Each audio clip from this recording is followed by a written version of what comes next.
하나님의 은혜가 가득한 오늘 하루 되시길 기도드립니다.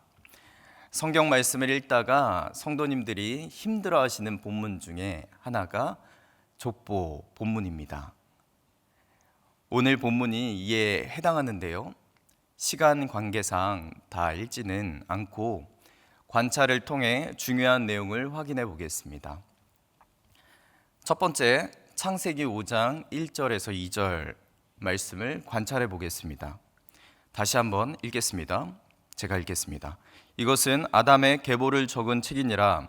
하나님이 사람을 창조하실 때에 하나님의 모양대로 지으시되 남자와 여자를 창조하셨고, 그들이 창조되던 날에 하나님이 그들에게 복을 주시고 그들의 이름을 사람이라 일컬으셨더라. 사람의 창조 기사가 나옵니다. 특별히 하나님께서 복을 주셨고 사람을 남자와 여자로 창조하셨다고 합니다. 여러분, 이 본문 어디서 본 듯 하시지 않습니까? 창세기 1장 26절에서 28절 말씀입니다. 하나님이 이르시되 우리의 형상을 따라 우리의 모양대로 우리가 사람을 만들고 그들로 바다의 물고기와 하늘의 새와 가축과 온 땅과 땅에 기는 모든 것을 다스리게 하자 하시고, 하나님이 자기 형상 곧 하나님의 형상대로 사람을 창조하시되 남자와 여자를 창조하시고, 하나님이 그들에게 복을 주시며 하나님이 그들에게 이르시되 생육하고 번성하여 땅에 충만하라. 땅을 정복하라. 바다의 물고기와 하늘의 새와 땅에 움직이는 모든 생물을 다스리라 하시니라. 창세기 1장 26절에서 28절 말씀이 오늘 읽었던 5장 1절에서 2절 말씀과 상응합니다. 그런데 우리가 여기에서 하나님께서 우리의 형상대로 인간을 창조하셨다고 합니다. 우리의 형상, 복수로 사용되었는데요, 이것은 삼위일체 하나님을 뜻합니다. 삼위일체 하나님께서 하나님의 형상대로 사람을 창조하셨다고 합니다. 그리고 그 사람에게 주신 명령이 있는데요, 그것은 모든 만물을 다스리게 하는 것입니다. 여러분, 여기에서 우리가 좀 살펴봐야 하는 것은 왜 하나님께서 1장 26절에서 28절 말씀을 요약하여서 오늘 본문인 5장 서론에 해당되는 부분에 삽입시키셨냐입니다. 어떤 강조점이 있을 것입니다. 우리가 이 말씀을 이해하기 위해서는 창세기 3장과 4장 내용을 살펴봐야 합니다. 여러분, 창세기 3장과 4장에 나오는 내용들이 어떤 것이었습니까? 인간의 타락입니다. 죄가 유입된 후 인간이 얼마나 타락할 수 있는지를 보여줍니다. 아담과 하와가 교만함으로 하나님을 거역하는 죄를 범합니다. 모든 죄의 시작이라 할 수 있는 교만이 들어왔습니다. 그리고 이제는 하나님과 같게 되려는 그 우상 숭배의 마음, 그리고 인간 안에 있었던 거역심이 발동되었습니다. 하지만 여러분, 여기에서 그치지 않죠. 창세기 4장에 가인이 등장하는데요, 이 가인은 제사 문제로 동생 아벨을 죽이는 첫 살인죄를 범하게 됩니다. 그리고 이 가인의 후손인 라멕은 자신의 상처로 인해 사람을 죽였고 자신의 상함으로 인해 소년을 죽였다고 말합니다. 여러분, 어찌 이렇게 하나님의 형상대로 창조된 인간이 죄로 인해 계속 타락할 수 있을까요? 물론 죄의 크기가 정해져 있지는 않지만 어느덧 살인이 들어왔고요, 이제는 소년까지 죽이고 그 죽인 명분이 자신의 상처와 상함 때문이라고 너무나도 당당하게 말하고 있는 모습이 과연 사람 안에는 하나님의 형상이 존재하는가를 묻게 만듭니다. 하나님의 형상이 남아있다면, 존재한다면 그쳐져야 하는 것 아닌가? 아니, 어찌 하나님의 형상대로 창조된 인간이 이렇게 타락할 수 있는가? 그래서 우리는 하나님의 형상 존재를 묻게 됩니다. 사람 안에는 하나님의 형상이 남아있는가? 여러분, 그런데 창세기 5장 1절, 2절 말씀에 다시금 하나님께서 창조 기사를 요약하시며 그 안에 하나님의 형상이 하나님의 모양대로 인간을 창조하셨다는 것을 강조하십니다. 그리고 인간에게는 무엇을 주셨답니까? 복을 주셨다고 합니다. 사람을 남자와 여자로 구분하여 지으셨다라고 말씀합니다. 여러분, 여기에서 하나님의 형상, 이 하나님의 형상대로 지음받았다는 것의 의미는 무엇입니까? 우리가 고대 근동 역사를 보면요, 이 형상, 어떤 신의 석상, 여기에 신이 있었다라고 봤습니다. 그러니까 신의 석상과 신의 형상이 있는 곳에는 그 신이 없을지라도 거기에 안치되어 있다, 거기 있다라고 믿었습니다. 여러분, 우리가 하나님의 형상대로 창조되었다는 것은 고대 근동의 그 개념상, 그 전례상 어떤 의미가 내포되어져 있는 것입니까? 우리가 누구의 대리자라는 것입니까? 하나님의 대리자로 이 땅에 있다는 것입니다. 하나님의 대리자로서 창조주가 마땅히 가지고 있는 왕의 권위를 대리자인 우리 역시도 동일하게 부여받았다는 것이 고대 근동의 사람들이 가지고 있었던 개념이라는 것입니다. 그렇다면 우리에게는 어떤 권위가 있는 것입니까? 왕의 권위가 있는 것입니다. 여러분, 생각해 보십시오. 창세기 1장 26절 28절에 나와 있는 땅을 정복하라, 생육하고 번성하라, 모든 만물을 다스려라. 여러분, 이 다스림은 왕이 할 수 있는 겁니다. 다스림은, 통치는 왕만이 할 수 있는 특별한 권위입니다. 하나님께서 이렇게 다스림의 권위를 주실 수 있는 것은 하나님이 창조주이기 때문에 그렇습니다. 하나님이 창조주이기 때문에 우리가 그 창조주의 하나님의 형상대로 지음받았기 때문에 그 권위가 우리에게 동일하게 주어질 수 있는 겁니다. 하나님께서 우리에게 그 명령을 하실 수 있는 것, 하나님이 모든 만물을 창조하셨기 때문에 다스림의 권위는 당연히 있는 것입니다. 근데 그 형상을 우리에게 동일하게 하나님의 형상대로 우리를 창조하셨기에 우리가 있는 그곳이 곧 하나님이 계신 곳이 되는 것입니다. 그래서 여러분, 놀라지 마십시오. 여러분에게는요, 놀라운 권위가 있는데 이 땅을 다스리는 왕의 권위가 있습니다. 그런데 이렇게 물어보시는 분 계실 겁니다.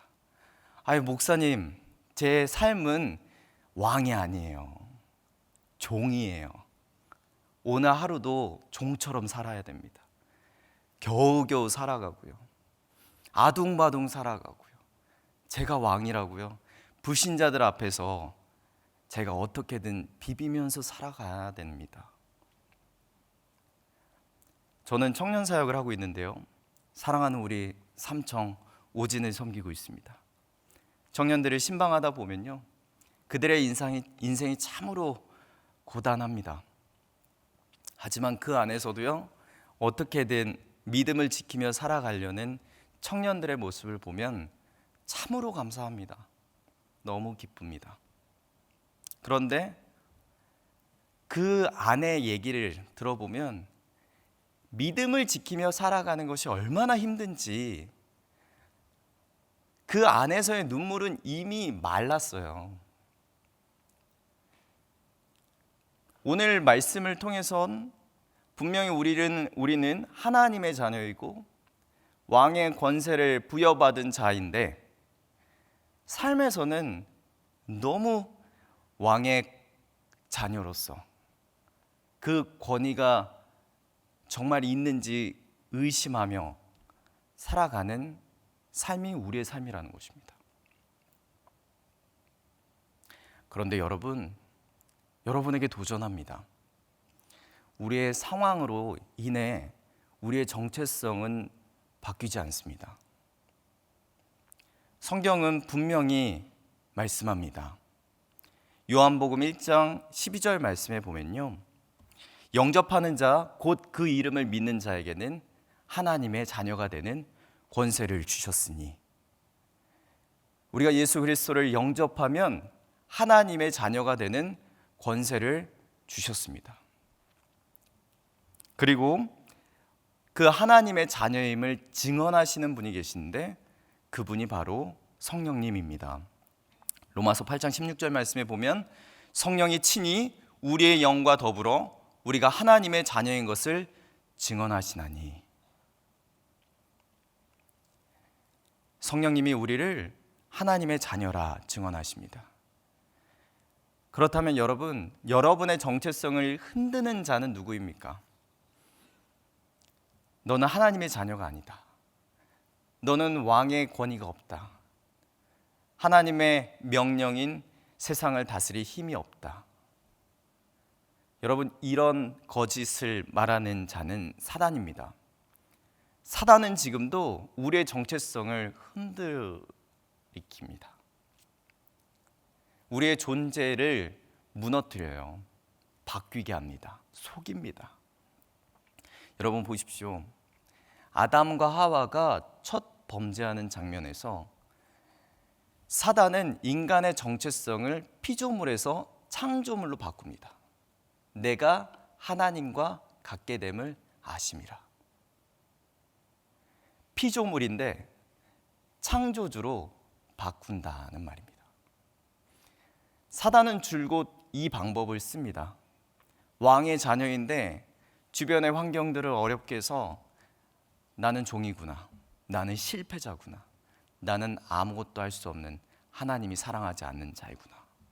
아닙니다. 여러분, 이 거짓말에 속지 마십시오. 대적하셔야 됩니다. 여러분, 때로는 신앙생활은 반대 정신을 가지고 살아가셔야 돼요. 반대로 생각해야 됩니다. 그런 상황이 펼쳐질 때마다 어떤 선포를 해야 됩니까? 아, 나는 정말 왕의 자녀인가 보다. 아, 나는 정말 하나님 나를 사랑하시는 주의 자녀인가 보다. 그렇기 때문에 사단이 지금도 나를 어떻게든 넘어뜨리려 하나 보다. 주님을 의지하며 살아가야겠구나. 여러분, 그래서 하나님의 형상이 파괴되지 않은 것이 참 은혜입니다. 만일 하나님의 형상이 파괴되었다면 하나님의 명령도 우리는 지킬 이유도 없고 힘이 없습니다. 하나님의 형상이 우리에게 존재하기에 하나님이 우리에게 주신 거룩한 명령을 지킬 힘이 있습니다.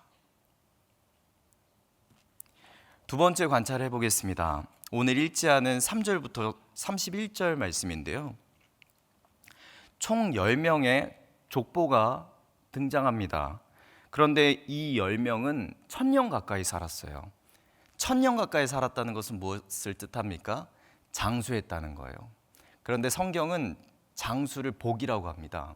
잠언 3장 16절 말씀에 보면 그의 오른손에는 장수가 있고 왼손에는 부귀가 있나니 라고 했습니다. 이 복받은 사람에게 주어지는 하나님의 선물을 뜻합니다. 여러분, 타락한 인간이었습니다. 그런데 5장 1절 2절에 하나님께서 사람에게 복을 주셨다고 했고요, 3절부터 그 하반절까지, 5장 하반절까지 이어지는 사람의 인생의 장수가 있었다는 것은 하나님의 복이 인간에게 있다는 것입니다. 그런데요, 이 1000년 가까이 살았던 사람도 결국 어떻게 되었습니까? 우리가 말씀 끝에 보면요, 다 죽었어요. 죽었다. 죽음은 죄의 삭시입니다. 우리가 로마서 6장 말씀에 보면 죄의 삭은 사망이다 라고 기록합니다. 인간의 인생은 어떠합니까? 하나님의 복을 받아서 생명이 있습니다. 하지만 죄로 인한 죽음의 비참한 인생을 우리는 반복적으로 살아가는 것입니다. 하지만 여러분, 여기에 하나님의 놀라운 구원의 계획이 이 족보 안에 담겨져 있습니다. 죽음을 맛보지 않은, 죽음을 경험하지 않은 한 사람이 있는데 그 사람이 누구입니까? 에녹이에요. 에녹.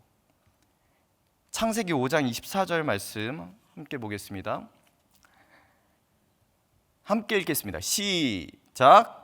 에녹이 하나님과 동행하더니 하나님이 그를 데려가심으로 세상에 있지 아니하였더라. 에녹이 하나님과 동행했다고 합니다. 동행의 의미는요, 원어로 보면 할라크입니다. 할라크는 걷다는 뜻이에요. 근데 우리가 생각할 때 동행은 서로 같이 걷는 느낌이잖아요. 옆에서 수평적으로 같이 걷는 이미지입니다. 그런데 이 히브리 원어상의 뜻을 보자면 삶의 방식을 따르는 것이 할라크입니다. 따라가는 것이 포함되어 있어요. 따라가기 위해서는 앞에서 주도하는 자가 있어야 됩니다. 주도하시는 분이 누구이십니까? 하나님이세요. 그러니까 동행이라는 뜻이 하나님을 따라가는 것이 동행입니다. 어떻게 우리의 삶에서 동행할 수 있을까요? 하나님과? 하나님 내 옆에 계시지만 우리는 그분을 따라가는 것이 동행입니다. 그래서 생각보다 여러분 어렵지 않아요. 만일 하나님과 눈높이를 같이 해서 우리가 동행한다면요, 매우 부담스럽습니다. 이거 어떻게 할 수 있겠습니까, 우리가? 그런데요, 하나님을 따라가는 게 동행이라 말씀하십니다. 하나님은 어떻게 따라갈 수 있습니까? 예수 그리스도가 이 땅 가운데 하신 일들을 닮으면서 살아가는 것이 동행인 것입니다. 예수님께서 이 땅에서 펼치셨던 일들을 우리가 기억하며 그렇게 살아가는 것이 동행인 것입니다.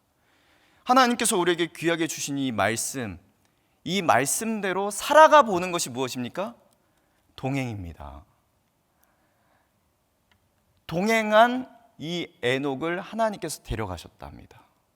죽음을 경험하지 않고 승천케 한 것입니다. 여러분, 이 안에 놀라운 신비가 있습니다. 10명의 인간의 족보에 특별히 에녹은 7번째 사람입니다.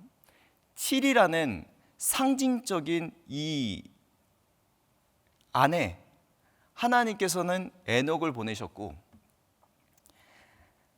장수의 복을 누리며 살아가는 인간이지만 결국 죽음이라는 죄의 결과를 받아들여야 되는 비참한 인생을 살고 있는 인간들의 족보에 죽음을 경험하지 않은 에녹을 포함시키셔서 우리에게 말씀하시는 것이 있다는 것입니다.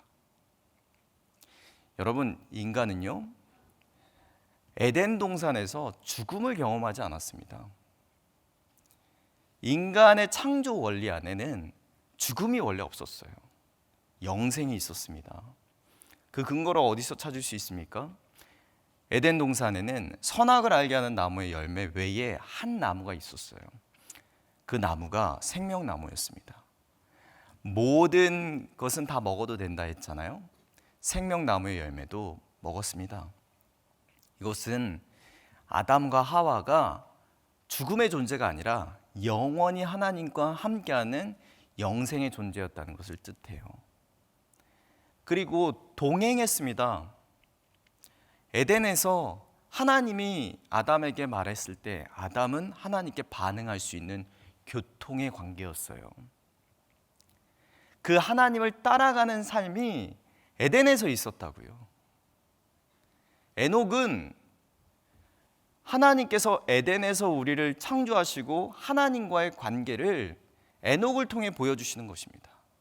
그 역할을 에녹이 하고 있는 것입니다. 여러분, 그런데 여기에 멈추면 안 되고요. 우리가 에녹을 통해서 예수 그리스도를 바라봐야 합니다. 인간의 족보에는 살고 죽고 살고 죽고가 반복되어지지만 그 안에 죽음을 경험하지 않은 에녹을 하나님께서 포함시키셔서 우리 인간이 하나님께서 창조하셨을 때 가지고 있었던 영생의 존재임을 보여주시고, 또한 지금 이 현대를 살아가고 있는 우리의 삶에서도 살고 죽고 살고 죽고 살고 죽고, 인간의 족보는 이렇게 반복되어지지만 죽음을 경험하지 않고 승천하신 예수 그리스도를 통해 다시금 우리의 존재를 확인시켜 주시고, 예수 그리스도를 통해 우리가 하나님의 은혜 받은 자임을, 또한 죽음을 경험하지 않고 영생할 수 있는 존재로 하나님께서 구속하셨다는 것을 기억하셔야 됩니다. 여러분, 오늘 말씀을 정리해 보겠습니다. 인간은 타락했습니다. 그 타락의 정도는 계속 번져나가는 극심이었습니다. 하지만 하나님께서는 하나님의 형상을 포기하지 않으시고 파괴하지 않으시고 사람 안에 남겨두셨습니다. 이것이 은혜입니다. 하나님의 형상을 가진 우리는 이 땅에서 하나님의 명령을 이루며 살아가야 합니다. 왕의 권세를 가지고 이 땅을 다스려 나가는 것입니다. 이 땅을 다스려 나갈 때 우리는 어떻게 다스릴 수 있습니까? 하나님께서 에녹을 통해 말씀하셨던 것처럼 우리에게는 영생의 은혜가 있다는 것을 기억하고, 예수 그리스도를 통해 이 땅 가운데 하나님의 일들을 보이고 예수님을 의지하며 예수님과 함께 동행하며 이 세상을 다스리는 것, 우리 성도들에게 부여하신 하나님의 놀라운 사명입니다. 여러분, 이 세상을 다스린다는 것은 정복하고 억누르고 빼앗고를 말하는 것이 아닙니다. 하나님께서 태초에 이 세상 가운데 이 목적대로 창조한 그 창조 원리대로 발전시키는 것을 다스린다는 표현으로 쓸 수 있습니다. 오늘 하루도 사랑하는 우리 성도님들, 우리의 삶의 여러 상황과 환경 속에서도 우리의 정체성을 잊지 말고 왕의 자녀로서 담대히 예수님을 의지하며 살아가시길 축복합니다. 또한 우리의 삶에 예수님을 믿고 살아갈 때 종국의 영생의 복과 은혜가 있다는 것 역시도 여러분 기억하시기 바랍니다. 세상을 다스려 나갈 때 나 혼자 있는 것이 아니라 예수님과 동행하며 그분을 따라가며 이 세상의 그 본질을 다시 회복시켜 나가시는, 그렇게 발전시켜 나가시는 여러분 되시길 축복합니다. 아멘.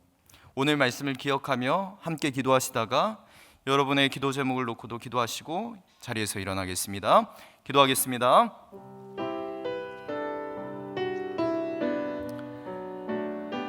하나님 감사합니다. 하나님 오늘 말씀을